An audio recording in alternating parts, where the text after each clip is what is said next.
Hello viewers, today I am going to show you how to recover restore message on WhatsApp.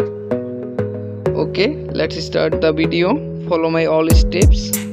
Don't skipping the video. First go to your Play Store and update check WhatsApp app.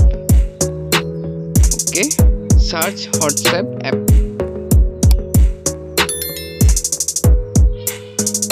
My WhatsApp app already updated. Click on open.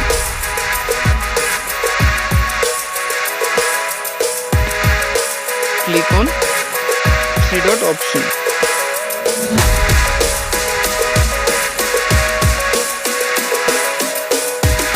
Click on settings.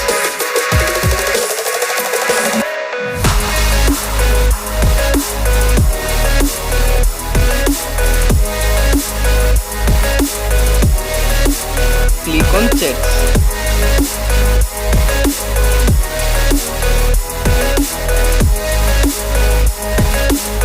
Click on chat backup.